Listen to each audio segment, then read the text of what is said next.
அது காதல் அப்படின்னு சொன்னாவே அது அன்பு அப்படின்னு சொல்லுவாங்க. காதலுக்கு இன்னொரு வார்த்தை அன்பு தான். சில பேர் காதல் பண்றதை பார்த்து சில பேருக்கு எரிச்சல் உண்டாகும். இவங்களாம் என்ன காதலிக்கிறாங்க அப்படின்னு சொல்லி அவங்க காதலை கொச்சப்படுத்துவாங்க. ஏன்னா காதல் அப்படின்னு சொன்னாலே அதுல காமமும் கலந்து இருக்கும். இப்போ உள்ள காலகட்டத்தில் காதலை விட காமம் மட்டுமே அதிகமா இருக்கிறதால அவங்கள பார்த்த உடனே சில பேருக்கு எரிச்சல் உண்டாகும். இவங்கெல்லாம் காதலிக்கிறது உருப்படுறதுக்கா, இவங்க வாழ்ந்து என்ன பண்ண போறாங்கன்னு சொல்லி சில காதலர்களை எல்லாரும் திட்டிட்டு போவாங்க. ஆனா இங்க ஒரு காதல் கதை கேட்டும் பொழுது எல்லாருமே கண் கலங்குறாங்க. கம்பெனிக்கு வேலைக்கு போற ரேணுகா என்ற இளம்பெண்ணை அந்த கம்பெனில வேலை பார்க்கிற சூப்பர்வைசர் உயிருக்கு உயிரான காதலை வச்சு காதலிக்கிறாரு. ஆனா ரேணுகா அந்த இளைஞனோட காதலை ஏத்துக்க மறுக்கிறாங்க. ரேணுகா வீட்டுக்கு காதல் அப்படின்னு சொன்னாலே ஆகாது. இந்த சூழ்நிலையில அந்த இளைஞனோட காதலை ஏத்துக்க மாட்டேன், அந்த இளைஞன் என்னை காதலிச்சானா இந்த கம்பெனிக்கு வேலைக்கு வர மாட்டேன்னு சொல்லி மிரட்டல் விடுறாங்க ரேணுகா. அதன் பிறகு அந்த இளைஞனும் நம்மளால ஒரு பெண்ணோட வாழ்க்கை கெடக்கூடாது, அந்த பெண்ணோட வாழ்வாதாரம் கெடக்கூடாதுன்னு சொல்லி தன்னுடைய காதலை மனசுக்குள்ளே புதைச்சி வச்சுக்கிட்டு அந்த பெண்ணை ஒருதலையா காதலிக்கிறாரு. காலப்போக்கில் தன்னுடைய உயிருக்கு உயிரான காதலி இன்னொரு இளைஞனை கல்யாணம் பண்ணிட்டு போகும் பொழுது அந்த இளைஞன் கண் கலங்குறாரு. இருந்தாலும் அந்த பெண் நல்லா வாழட்டுன்னு சொல்லி அவரு மனசார வாழ்த்துறாரு. அதன் பிறகு அந்த பெண்ணோட வாழ்க்கையில பல கொடுமைகள் நடக்குது. அதை பார்த்துக்கிட்டு இந்த இளைஞனால சும்மா இருக்க முடியல. நம்ம காதலிச்ச பெண் இப்படி பரிதவிக்கிறாளே, அவ வாழ்க்கையில இவ்வளவு கஷ்டம் வரணுமான்னு சொல்லி ஒரு கட்டத்துல அந்த பெண்ணோட வாழ்க்கைக்கு ஒரு ஒளி விளக்கு ஏற்றி வைக்கிறாரு. உண்மையாலுமே இந்த சம்பவம் எல்லார் மனசுலயும் நிகழ்ச்சி சம்பவமா இடம் பிடிச்சிருக்கு. கடைசி வரைக்கும் இந்த சம்பவத்தை முழுமையா ஸ்கிப் பண்ணாம கேளுங்க. உண்மையாலுமே உங்க மனசு ரொம்ப நெகிழ்ந்து போயிட்டு அந்த ஒருதலை காதலை நீங்க உண்மையாலும் பாராட்டுவீங்க. சரி வாங்க என்ன நடந்துச்சுன்னு பார்க்கலாம். திருப்பூர் பக்கத்துல ஒரு சின்ன கிராமம். இந்த கிராமத்துல செல்லதுரை, ராணி அப்படிங்கிறவங்க வாழ்ந்துகிட்டு வராங்க. இவங்களுக்கு 2 மகள்கள் இருக்காங்க. மூத்த மகள் பெயர் ரேணுகா. இவங்க 12ஆம் வகுப்பு படிச்சுட்டு வராங்க.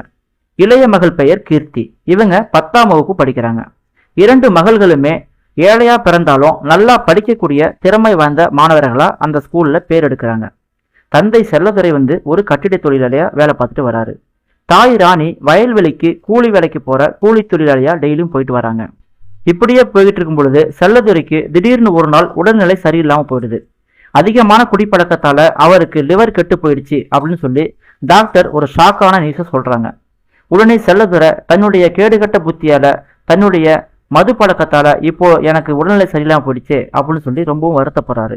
ஆனா அவரால் எந்த வேலைக்கும் போக முடியாம வீட்டிலே முடங்கி கிடக்கிறாரு. இப்போ குடும்பம் ரொம்ப கஷ்டப்பட்டு ஒருவேளை சாப்பாட்டு சாப்பிட்றது கூட ரொம்ப கஷ்டப்படுறாங்க. ஆனாலும் தன்னுடைய மனைவி ராணி கூலி வேலைக்கு போற காசை வச்சுதான் அந்த குடும்பம் ரொம்ப கஷ்டப்பட்டு வாழ்ந்துட்டு வராங்க. குடும்பத்துல கஷ்டம் ரொம்ப அதிகமானதால அவர்களோட மூத்த மகள் ரேணுகா +2 படிக்கும் பொழுதே, நான் பாதியிலேயே படிப்பு விட்டுட்டு நானும் உன் கூட வேலைக்கு வரமா, ஒரு ஆள் சேர்ந்து போனா இன்னொரு ஆள் கூலி சேர்த்து வரும்ல, நம்ம கஷ்டத்தை கொஞ்சமாவது சமாளிக்கலாமான்னு சொல்லி அம்மாவுக்கு ஆறுதலா சொல்றாங்க. ரேணுகா அந்த எக்ஸ்போர்ட் கம்பெனியில வேலைக்கு சேர்ந்து 6 மாசம் ஆயிடுச்சுங்க. அந்த எக்ஸ்போர்ட் கம்பெனியில சூப்பர்வைசரா வேலை பார்க்கறாரு பிரவீன்கிறவரு. இவர் என்ன பண்றாருன்னா மற்றவங்கக்கிட்ட ரொம்பவும் கராரா வேலை வாங்கிட்டு இருப்பாரு. யாராவது லேட்டா வந்தா, ஏன் லேட்டா வரீங்க, ஏன் வேலை ஒழுங்கா செய்ய மாட்டேன்னு சொல்லி மற்றவங்கள்ட்ட ரொம்ப ஸ்ட்ரிக்டா இருப்பாருங்க. ஆனா ரேணுகா லேட்டா வந்தாலோ இல்ல வேலையில ஏதாவது தவறு பண்ணிட்டாலோ அவ்வளவா அவரு கரார் காட்டுறதில்ல. அதனால மற்றவங்கெல்லாம் ரேணுகாவுக்கும் அந்த சூப்பர்வைசருக்கும் ஏதோ சம்திங் சொல்லி கிண்டல் அடிக்கிறத ரேணுகாவே பல முறை காதால கேட்டிருக்கா. இதனாலேயே தேவையில்லாத பேச்சுக்கு நம்ம ஏன் ஆளாகணும்னு சொல்லிட்டு வேலைக்கு எப்பொழுதுமே கரெக்டான டைமுக்கு வந்துருவாங்க. வேலையில எந்த தவறும் நடக்காம பாத்துக்குவா ரேணுகா. இப்படியே போயிட்டு இருக்கும் பொழுது ஒரு நாள் அந்த சூப்பர்வைசர் பிரவீன் ரேணுகா கிட்ட நேரடியாகவே, நான் உங்களை விரும்புறேன், உங்களை கல்யாணம் பண்ணிக்க ஆசைப்படுறேன், நீங்க என்ன சொல்றீங்க அப்படின்னு சொல்லி கேட்கிறாரு. அதுக்கு ரேணுகா சொல்றா, நான் என் குடும்ப கஷ்டத்துக்காக தான் இங்க வேலைக்கு வரேன், நீங்க இது போல பேசுறதா இருந்தா நான் இனிமே இங்க வேலைக்கு வர மாட்டேன்னு சொல்லி முகத்துல அடிச்ச மாதிரி பேசிடுறா. அதுக்கப்புறமா அந்த சூப்பர்வைசர் திரும்பி போயிடுறாரு. அதுக்கப்புறம் அவர் ரேணுகா பக்கம் திரும்பி கூட பாக்குறது இல்லைங்க. இப்படியே போயிட்டு இருக்கும் பொழுது ரேணுகா திடீர்னு 1 வாரமா வேலைக்கு வராம இருக்கிறத பார்த்துட்டு அந்த சூப்பர்வைசர், ரேணுகா ஏன் இன்னும் 1 வாரமா வேலைக்கு வரல, என்ன ஆச்சுன்னு சொல்லி அந்த ஊருக்கார பொண்ணுங்கள்ட்ட கேட்கறாரு. அவங்க ரேணுகாவுக்கு திடீர்னு மேரேஜ் ஆயிடுச்சுன்னு சொல்லி சொல்லவும் அந்த சூப்பர்வைசருக்கு தலையில இடி விழுந்த மாதிரி ஆயிடுதுங்க. இப்படியே போயிட்டு இருக்கும் பொழுது ரேணுகாவோட அப்பா ஒரு நாள் திடீர்னு இறந்து போறாருங்க. இந்த விஷயம் ரேணுகாவோட மனசை ரொம்பவும் பாதிக்கப்பட்டுருச்சு. நம்ம வீட்டுல இருந்த ஒரு ஆம்பளை துணையும் நம்ம இழந்துட்டோம்னு சொல்லி ரொம்பவும் வருத்தப்படுறா. இருந்தாலும் நம்ம கல்யாணம் பண்ணன நம்ம சொந்த அத்தை பையன் நம்மள நல்லா கடைசி வரைக்கும் கண் கலங்காம பாத்துக்குவா, நம்ம தங்கச்சிய ஒரு நல்ல இடத்துல கட்டி கொடுப்பாரு, நம்ம அம்மாவுக்கு நல்ல மகனா இருப்பாருன்னு சொல்லி ஆரம்பத்துல ரொம்பவும் சந்தோஷமா குடும்பம் நடத்திட்டு வரா ரேணுகா. வருடங்கள் ஓடினதால ரேணுகா ஒரு அழகான ஆண் குழந்தைக்கு தாயாயிட்டா. ஆனா போக போகதான் தெரிஞ்சது தான் கட்டிக்கிட்ட கணவனும் ஒரு சரியான 1ஆம் நம்பர் குடிகாரன்னு சொல்லி ரேணுகா தெரிய வர ரேணுகா பயங்கரமா மனசு கஷ்டப்படுறா. இந்த விஷயத்த அவளோட அத்தை கிட்ட சொல்றா. பாருங்க அத்தை, உங்க பையனை நான் நல்லவர்னு சொல்லி நம்பி கல்யாணம் பண்ணினேன். ஆனா இவரு இப்ப சரியான குடிகாரா இருக்காரு. இப்படி குடிச்சு தான் எங்க அப்பா எங்களை கஷ்டத்துல விட்டு போயிட்டாரு. என் கணவனும் இப்படி குடிச்சு அவர் உடம்புக்கு ஏதாவது ஆயிடுச்சுன்னா நானும் என் பிள்ளையும் என்ன பண்ணுவோன்னு சொல்லி ரொம்பவும் அழுது புலம்புறா. அந்த அத்தைக்காரி ரொம்ப பதறி போயிடுறா. பாவி பையன், கல்யாணம் பண்ணி வச்சா திருந்துவேன்னு பார்த்தேனே, ஆனா அவன் இன்னும் திருந்தவே இல்லையே. பாவண்டா அந்த பொண்ணு. நீ கல்யாணம் பண்ணி வச்சா திருந்துவன்னு சொல்லிதான் அவன் அந்த பொண்ணை கட்டி வச்சேன். அந்த பொண்ணு ரொம்ப நல்ல பொண்ணுடா. அந்த பொண்ணு வாழ்க்கையை கெடுத்துறாரா, அவளை நல்லா வாழ வைடான்னு சொல்லி தான் மகன் கிட்ட கெஞ்சி கூத்தாடுவா. ஒரு கட்டத்துல பயங்கரமா திட்டுறத அந்த ஊரே நின்று வேடிக்கை பார்க்குங்க. அந்த அளவுக்கு அந்த வீட்டுல பிரச்சனையாக போயிட்டு இருக்கும். ஆனா ரேணுகா வீட்டுக்காரன் அதை கேட்ட படம் இல்லை. அதிகமா குடிக்கிறது, ஊர் வம்பு இழுத்துட்டு வர்றது, குடிக்க காசு இல்லைன்னா வீட்டுல உள்ள பொருளை வச்சு குடிக்கிறதுன்னு சொல்லி நிறைய அட்டுழியம் பண்றான். ரேணுகா இதையெல்லாம் பொறுத்து பார்த்துட்டு இதை கேட்டானா அவளுக்கு செம்மையா அடி விழுவும். தெருவுல இழுத்து போட்டு பயங்கரமா அடிச்சிருவான். ஆனா ரேணுகாவுக்கோ கணவன் மேல மிகுந்த மரியாதை இருக்கிறதால, மிகுந்த பாசம் இருக்கிறதால அவ்வளோ அடியும் வாங்கிக்கிட்டு அமைதியா அழுதுகிட்டு தான் இருப்பா. அவளோட அத்தை ரேணுகாவுக்கு ரொம்பவும் சப்போர்ட்டா இருப்பாங்க. ஒரு நல்ல பொண்ணை இவனுக்கு கட்டி வச்சு அவ வாழ்க்கையை நாசம் பண்ணிட்டேன்னு சொல்லி மனசளவுல ரொம்பவும் வேதனைப்பட்டிருக்காங்க. ஒரு கட்டத்துல அவங்களும் இறந்து போயிடுறாங்க. இப்போ ரேணுகாவோட கணவனை அடக்க ஆளே இல்லைங்க. அவனோட அட்டுழியம் தாங்க முடியல, எல்லை மீறி போகுது. வீட்டுல ஒரு பொருள் இல்லைங்க, எல்லாத்தையும் கொண்டு போய் வித்துட்டு குடிச்சிடுறான். ரேணுகாவோட அப்பா அம்மா கஷ்டப்பட்டு போட்ட 5 பவுன் நகையையும் அடகு வச்சு குடிச்சிடறான் அந்த குடியார கணவன். இதை கேட்க போன ரேணுகாவுக்கு பயங்கரமா அடி விழுவுதுங்க. தெருவுல இழுத்து போட்டு போற வரவங்க எல்லாம் பாக்குற மாதிரி பயங்கரமா அடிக்கிறான் அந்த குடியார கணவன். இதையெல்லாம் ஊரே நின்று வேடிக்கை பார்க்குதுங்க. ரேணுகா கூட எக்ஸ்போர்ட் கம்பெனில வேலை பார்த்தவங்க எல்லாம் பார்த்துட்டு போயிட்டு அந்த எக்ஸ்போர்ட் கம்பெனில ரொம்பவும் பாவமா பேசிக்கிறத அந்த சூப்பர்வைசர் பிரவீன் காதல் விழுவுதுங்க. அந்த பிரவீன் ரொம்பவுமே கண் கலங்குறாரு. இப்படியே போயிட்டு இருக்கும் பொழுது ரேணுகா வீட்டுல பண கஷ்டம் அதிகமாயிடுதுங்க. சாப்பாட்டுக்கு வழி இல்லாம போயிடுது. ஆனா இதை பத்தி எல்லாம் ரேணுகா வீட்டுக்காரருக்கு கொஞ்சம் கூடமே கவலை இல்லைங்க. ஊதாரி ஃப்ரெண்ட்ஸ் கூட சேர்ந்துக்கிட்டு குடிச்சிட்டு அங்க இங்கன்னு விழுந்து கிடப்பான். இவ போயிட்டு தூக்கிட்டு வந்து வீட்டுல போடுவா. என் வாழ்க்கை இப்படி ஆயிடுச்சேன்னு சொல்லி ரொம்பவும் கவலைப்படுறது, அழுகுறதுன்னு சொல்லி இதே வேலை ஆயிடுச்சுங்க. தன்னுடைய 2 வயது பிள்ளைக்கு சாப்பாடு கூட கொடுக்க முடியாத பாவி ஆயிட்டுன்னு சொல்லி ரொம்பவும் மனசு வேதனைப்படுறான். இதனால நான் வேலைக்கு போறேன்னு சொல்லி முடிவு பண்ணிட்டு ஏற்கனவே வேலை பார்த்த அந்த திருப்பூர் எக்ஸ்போர்ட் கம்பெனில மறுபடியும் வேலைக்கு சேர்றா ரேணுகா. 2 வருடம் கழித்து வேலைக்கு வந்த ரேணுகாவை அந்த சூப்பர்வைசர் பிரவீன் பாக்குறாரு. பார்த்தவருக்கு ஒண்ணுமே பேச தோணலைங்க. அவளும் கண்டுக்காம தலை குனிஞ்சபடியே வேலை பார்க்கறா. ரேணுகாவை பார்த்தீங்கன்னா கழுத்துல ஒரு மஞ்சள் கயிறு மட்டும்தாங்க இருக்கு. பழைய புடவையை கட்டிக்கிட்டு வேலை பார்க்குற ரேணுகாவை பார்த்து அந்த சூப்பர்வைசர் பிரவீன் கண் கலங்குறாரு. தான் மனசுல இருக்கிற கவலையை காட்டிக்காம எல்லாரும் கரெக்டா வேலை பார்க்கணும், இனிமே யாரும் தயவு தச்சனே காட்ட மாட்டேன், ஒழுங்கா வேலை பார்க்கலன்னா சம்பளத்துல கட் பண்ணிடுவேன்னு சொல்லி பொத்தாம் பொதுவா அங்கிருந்து சொல்லிட்டு போறாரு. ரேணுகா அவளோட வேலையில கண்ணும் கருத்துமா வேலை செஞ்சுக்கிட்டு இருக்கா. இப்படியே போயிட்டு இருக்கும் பொழுது அடுத்த 1 மாசத்துல ரேணுகாவோட பையன் திடீர்னு மயங்கி கீழே விழுந்துடுறாங்க. ரேணுகா பதறி போயிட்டு தன்னுடைய பையனுக்கு என்ன ஆச்சுன்னு தெரியலையான்னு சொல்லி ரொம்ப பதற்றமா பக்கத்துல இருக்கிற ஒரு ஹாஸ்பிட்டலுக்கு கூட்டிட்டு போறா.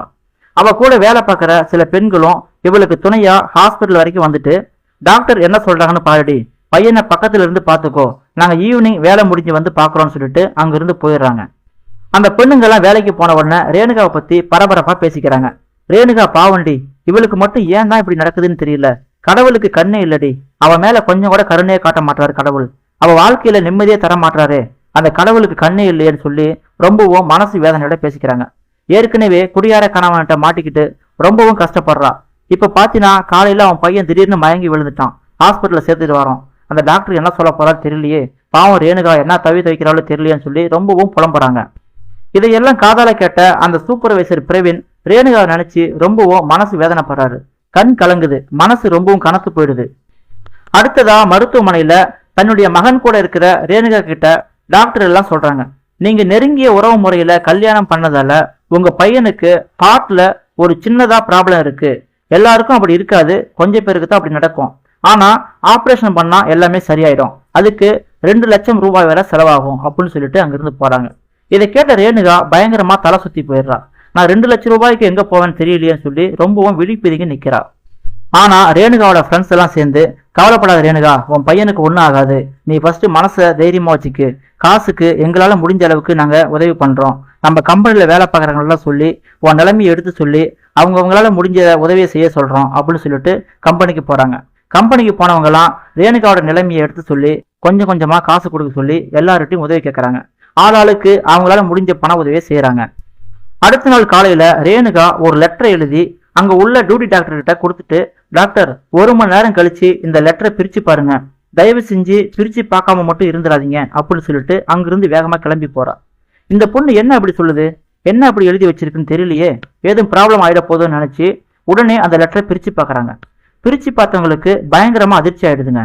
அதுல என்ன எழுதியிருக்கானா, டாக்டர், இன்னைக்கு என் வீட்டுல நான் தற்கொலை பண்ணிக்க போறேன், இன்னும் 1 மணி நேரம் கழிச்சு நான் செத்து போயிடுவேன், தயவு செஞ்சு என் பாடியை கைப்பற்றி என் உடல் உறுப்புகளை எடுத்துக்கோங்க, அது யாருக்கு தேவைப்படுதோ அதை கொடுத்துட்டு அதுல வர்ற பணத்துல என் பையனுக்கு ஆபரேஷன் பண்ணி அவனை வாழ வைங்க டாக்டர் சொல்லி கை கூப்பி வேண்டி எழுதியிருக்கா. நாம செய்யறது எவ்வளவு பெரிய தப்புன்னு சொல்லி இப்பதாங்க அவனுக்கு தெரியவே வருது. உடனே கண் கலங்க ஆரம்பிக்கிறான். கீழே விழுந்து புரண்டு ஹாஸ்பிட்டல் நோக்கி என் புள்ள பொண்ணாட்டியை காப்பாத்துங்கன்னு சொல்லி ஆம்புலன்ஸ் பின்னாடியே கெஞ்சிக்கிட்டே ஓடுறான். அங்க போய் பார்த்தவனுக்கு பயங்கர அதிர்ச்சியா இருக்குங்க. ஏன்னா தன்னுடைய மனைவி முகத்துல சுவாச குழாயையும் தன்னுடைய மகன் முகத்துல சுவாச குழாயையும் வச்சுக்கிட்டு உயிருக்கு போராடிக்கிட்டு இருக்கிறத பார்த்து ரொம்பவும் வேதனைப்படுறான். நான் பண்ண தப்பால என் புள்ள பாண்டி 2மே சாவ போறாங்களே, நான் அனாதை ஆக போறேனே, டாக்டர் என் புள்ள பாண்டியை காப்பாத்துங்க டாக்டர் சொல்லி காலில் விழுந்து கெஞ்சுறான். அங்க உள்ளவங்களாம், யோ அந்த பொண்ணோட கணவனா நீனு, ஏன் இப்படி பண்ற, குடிச்சு குடிச்சு உன்னையும் கெடுத்துக்கிட்டு இல்லாம அந்த பொண்ணோட வாழ்க்கையும் கெடுக்கிறியே, நீலாம் ஏன் கல்யாணம் பண்றத சொல்லி பயங்கரமா திட்டுறாங்க. உடனே ரேணுகா வீட்டுக்காரர் அங்க உள்ள டாக்டர் காலெல்லாம் விழுந்து பைத்தியம் மாதிரி கெஞ்ச ஆரம்பிக்கிறாரு. என்னுடைய புள்ள பொண்ணாட்டியை காப்பாத்துங்க, நான் பாவம் பண்ணிட்டேன், என் புள்ள பொண்ணாட்டியை காப்பாத்துங்க, நான் குடிச்சதால என் குடும்பம் இப்படி நடுத்தருக்கு வந்துருச்சு, என் குடும்பத்தை இழக்க போறேன்னு சொல்லி ரொம்பவும் புலம்புறத பார்த்து அங்க உள்ளவங்க எல்லாம் பதறி போறாங்க. சில பேர் பாவம்னு பாக்குறாங்க, சில பேர் பயங்கரமா திட்டவும் ஆரம்பிக்கிறாங்க. அந்த டாக்டர் எல்லாம் சொல்றாங்க, உன் மனைவியும் பிள்ளையும் காப்பாத்தினோம்னா 3 லட்ச ரூபா செலவாகும், நீ காசு கொண்டு வந்திருக்கியா அப்படின்னு சொல்லி அவனை கேட்கவும் அவன் அப்படியே விழிப்புதுங்கி நிக்கிறான். டாக்டர், தயவு செஞ்சு எப்படியா காப்பாத்துங்க, என்னுடைய உயிரை எடுத்துக்குங்க, என் பிள்ளையும் பொண்டாட்டியும் காப்பாத்துன்னு சொல்லி பயங்கரமா கெஞ்ச ஆரம்பிக்கிறான். அடுத்த கொஞ்ச நேரத்துல ரேணுகா கண் விழிச்சு பாக்குறா. பார்த்தவளுக்கு மனசு அளவுல கொஞ்சம் ஆறுதலா இருக்குங்க. ஏன்னா எதுக்குமே கலங்காத தன்னுடைய குடிகார கணவன் நம்ம செத்து போயிடுவோம்னு நினைச்சு ரொம்பவும் பதறி போயிட்டு கண் கலங்கி நிக்கிறத பார்த்து நம்ம மேலையும் நம்ம புள்ள மேலையும் இவ்வளவு பாசமா இருக்கிறானே அப்படின்னு சொல்லி கொஞ்சம் ஆறுதலா இருக்கா. கண் முடிச்சு பார்த்த தன்னுடைய மனைவி ரேணுகாவை போய் கட்டி பிடிச்சிக்கிட்டு, என்னை மன்னிச்சிடுமா, நான் இனிமே குடிக்க மாட்டேன், என்னை மன்னிச்சிடு, உன்னையும் என் பிள்ளையும் பாத்துக்கிறதா எனக்கு முதல் வேலை, இனிமே நான் குடிக்கவே மாட்டேன், அந்த குடியை கையால தொட மாட்டேன்னு சொல்லி சத்தியம் பண்றான். அந்த டைம்ல ரேணுகாவோட ஃப்ரெண்ட்ஸ் எல்லாம் வராங்க. வந்தவங்க, ரேணுகா நீ ஒன்னும் கவலைப்படாதடி, உன் பையன் பொழைச்சிக்கிட்டான், இனிமே அவனுக்கு எந்த ஆபத்தும் இல்ல, ஆபரேஷன் நல்லபடியா முடிஞ்சிருச்சு அப்படின்னு சொல்றாங்க. இதை கேட்ட ரேணுகா ரொம்பவும் சந்தோஷத்தின் உச்சிக்க போயிடுறா. தன்னுடைய ஃப்ரெண்ட்ஸுகளை பார்த்து ரேணுகா கையெடுத்து கும்பிடுறா. நீங்க பண்ண உதவியால தான் என்னுடைய குடும்பமே இன்னைக்கு வாழ்ந்துட்டு வருது, ஆமா காசுக்கு என்ன பண்ணீங்க, அவ்வளவு காசு எங்கிருந்து பெரட்டினீங்கன்னு சொல்லி தன்னுடைய ஃப்ரெண்ட்ஸை பார்த்து கேட்கறா. அதுக்கு ரேணுகாவோட ஃப்ரெண்ட்ஸ் எல்லாம் சொல்றாங்க, நம்ம கம்பெனியில் உள்ள தொழிலாளிகள்லாம் சேர்ந்து கொஞ்சம் காசு பெரட்டணும், அதுக்கப்புறம் நம்ம சூப்பர்வைசர் பிரவீன் சார் தான் மீதி அமௌண்ட்டை கொடுத்தாரு, அவரு கிட்டத்தட்ட 1 லட்சம் கிட்ட கொடுத்திருப்பாரு, அவர் கொடுத்ததால தான் அந்த ஆபரேஷனை சக்சஸா முடிஞ்சுது அப்படின்னு சொல்றா. அந்த டைம் அந்த சூப்பர்வைசர் பிரவீனும் அங்க வராருங்க. வந்தவரை ரேணுகா கையெடுத்து கும்பிடுறா. நீங்க பண்ண உதவிய என் வாழ்நாள்ல என்னைக்கு மறக்க மாட்டேங்க அப்படின்னு சொல்லி கையெடுத்து கும்பிடுறா. பரவாயில்ல ரேணுகா, நீ கண்டிப்பா நல்லா இருக்கணும், என்னுடைய ஆசையும் அதான், நீ வாழ்க்கையில உனக்கு இனிமே எந்த கஷ்டமும் கிடையாது, நீ சந்தோஷமா வாழணும், அதான் என்னுடைய ஆசை அப்படின்னு சொல்றான். இதை கேள்விப்பட்ட ரேணுகாவோட கணவர் அந்த சூப்பர்வைசர் பிரவீன் கையை பிடிச்சிக்கிட்டு ரொம்பவும் அழுகுறாருங்க. என்னை மன்னிச்சிருங்க சார், என் குடும்பத்தை ரொம்பவும் நான் சோதிச்சுட்டேன், நான் குடிப்பழக்கத்துக்கு அடிமையாயிட்டு என் குடும்பத்தை ரொம்பவும் பாழ்படுத்திட்டேன், இனிமே நான் குடிக்க மாட்டேன், தயவு செஞ்சு உங்க கம்பெனிலே எனக்கு வேலை போட்டு கொடுங்க, நான் எப்படி இப்ப கஷ்டப்பட்டாலும் உங்களுடைய கடனை திருப்பி கொடுத்துறேன்னு சொல்லி ரொம்பவும் பொறுப்பா பேசுறான். உண்மையாலுமே ரேணுகாவோட கணவர் இப்படி பேசுறது கேட்டு ரேணுகாவும் ரேணுகாவோட ஃப்ரெண்ட்ஸுகளும் அந்த சூப்பர்வைசரும் ரொம்பவும் சந்தோஷப்படுறாங்க. அப்புறம் என்னங்க, ரேணுகாவோட கணவர் டெய்லியும் வேலைக்கு போக ஆரம்பிச்சிட்டாரு, குடிய மறந்துட்டாரு. ரேணுகா சந்தோஷமா தன்னுடைய மகனை வச்சுக்கிட்டு வீட்டுல சந்தோஷமா குடும்பத்தை வழி நடத்துறார். உண்மையாலுமே குடிப்பழக்கங்கிறது ஒரு குடும்பத்தை எந்த அளவுக்கு சீரழிக்குன்னு சொல்லி இந்த செய்தி மூலமா நாம தெள்ள தெளிவா புரிஞ்சுக்கலாம். இது போன்ற சுவாரஸ்யமான செய்திகள், உங்கள் மனதை நெகிழ வைக்கக்கூடிய நெகிழ்ச்சியான சம்பவங்கள், உங்களை உறைய வைக்கக்கூடிய உண்மை சம்பவங்களை பற்றி நீங்கள் உடனுக்குடன் தெரிந்து கொள்ள வேண்டும் என்றால் நமது சேனலை மறக்காமல் சப்ஸ்கிரைப் பண்ணிக்கொண்டு, இது போன்ற சுவாரஸ்யமான செய்திகள், உங்கள் மனதை நெகிழ வைக்கக்கூடிய நெகிழ்ச்சியான சம்பவங்கள், உங்களை உறைய வைக்கக்கூடிய உண்மை சம்பவங்களை பற்றி நீங்கள் உடனுக்குடன் தெரிந்து கொள்ள வேண்டும் என்றால் நமது சேனலை மறக்காமல் சப்ஸ்கிரைப் பண்ணிக்கொண்டு, கூடவே வர பெல் சிம்பலை கிளிக் பண்ணிக்கொண்டு நமக்கு ஆதரவு தாருங்கள். தேங்க்யூ ஃபார் வாட்சிங்.